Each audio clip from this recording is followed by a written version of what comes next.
Bismillahirrahmanirrahim. Assalamualaikum warahmatullahi wabarakatuh. Teman-teman, jumpa lagi di channel kami yang akan selalu setia berbagi informasi seputar pertanian. Dalam video kali ini saya akan kembali sharing atau berbagi pengalaman ya teman-teman di seputar pertanian.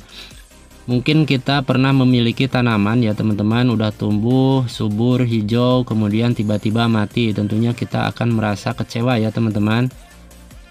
Nah, dalam video kali ini saya akan berbagi cara ya teman-teman atau tips untuk mengatasi hal tersebut. Jadi tanaman kita agar tetap tumbuh subur dan tidak terkena hama atau penyakit ya teman-teman. Penyakit seperti jamur atau layu fusarium seperti itu ya teman-teman, yang bisa mengakibatkan gagal panen atau tanaman kita itu mati ya teman-teman. Untuk mengatasi hal tersebut itu kan biasanya teman-teman ya bisa dilakukan dengan penyiraman secara rutin menggunakan trichoderma atau jamur trichoderma tersebut ya teman-teman. Jadi bisa kita siramkan di sekitar pangkal-pangkal tanaman kita untuk mencegah serangan jamur atau layu fusarium. Nah, dalam video kali ini saya akan berbagi cara ya teman-teman untuk memperbanyak trichoderma agar lebih irit ya teman-teman, agar lebih irit penggunaannya, namun bisa memaksimalkan hasilnya ya teman-teman. Jadi hasilnya akan lebih baik tapi penggunaannya akan lebih irit ya teman-teman.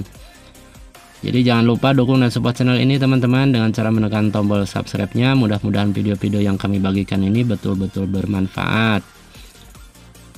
Baik teman-teman, mari kita langsung ke cara pembuatan. Yang perlu kita siapkan 2 buah kentang ya teman-teman. Jadi kentang 2 buah seperti ini, kemudian kita iris-iris dan kita rebus airnya 2 liter ya teman-teman. Air rebusan kentangnya 2 liter, kemudian kita rebus.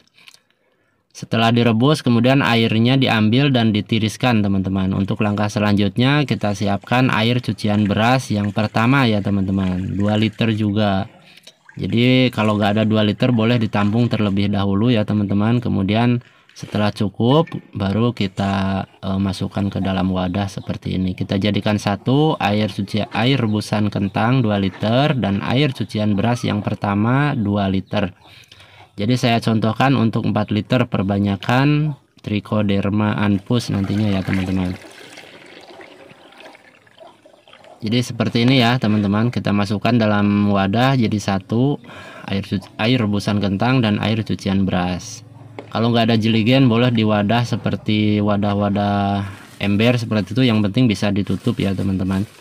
Kemudian langkah selanjutnya kita siapkan air bersih sekitar 100 ml untuk melarutkan gula ya teman-teman. Kita tambahkan gula pasirnya 1 sendok makan ya teman-teman, 1 sendok, 2 sendok cukup ya teman-teman gula pasir. Kalau nggak ada gula pasir boleh menggunakan gula aren atau tetes tebu ya teman-teman.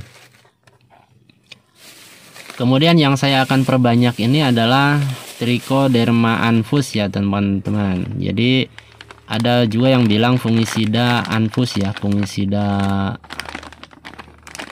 alami ya teman-teman, anfus. Jadi kenapa saya selalu menggunakan anfus? Jadi saya udah dari dulu selalu menggunakan ini teman-teman. Jadi ini bukan iklan ya, jadi saya udah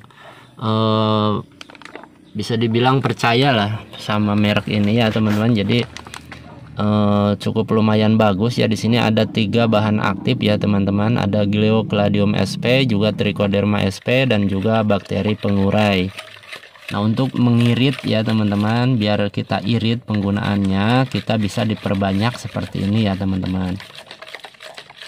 Kemudian gulanya ini diaduk-aduk sampai menjadi air ya seperti ini teman-teman, sampai larut. Kemudian tambahkan cukup 1 sendok makan aja ya teman-teman. Trichoderma anfusnya kita tambahkan cukup 1 sendok makan seperti ini. Nah, untuk pembuatan skala besar nantinya boleh dikalikan ya bahan-bahannya teman-teman, seperti pembuatan menggunakan drum atau jeligen yang ukuran besar. Jadi penggunaannya akan lebih irit ya teman-teman dan hasilnya akan lebih maksimal seperti itu ya. Kemudian diaduk-aduk sampai rata seperti ini. Dari segi biaya tentunya lebih irit ya teman-teman. Jadi misalkan kalau kita biasanya kalau tanaman cabai aja teman-teman ya, kalau tanaman sayur mayur 1 hektar itu membutuhkan paling tidak 10 kilogram ya teman-teman fungisida Anpus. Tapi kalau kita lakukan cara seperti ini itu lebih irit ya teman-teman, lebih irit dari segi pengeluaran, juga hasilnya tentunya lebih maksimal, lebih bagus ya teman-teman, seperti itu.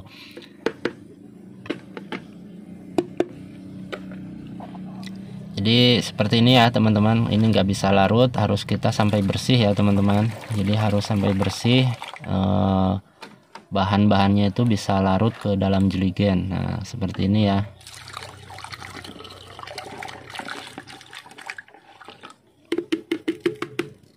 Oke, udah larut semua teman-teman. Untuk langkah selanjutnya kita tutup rapat ya teman-teman, kita tutup rapat seperti ini dan fermentasikan ya teman-teman. Setelah kita tutup rapat, kita fermentasikan minimal 3 hari ya teman-teman, minimal 3 hari.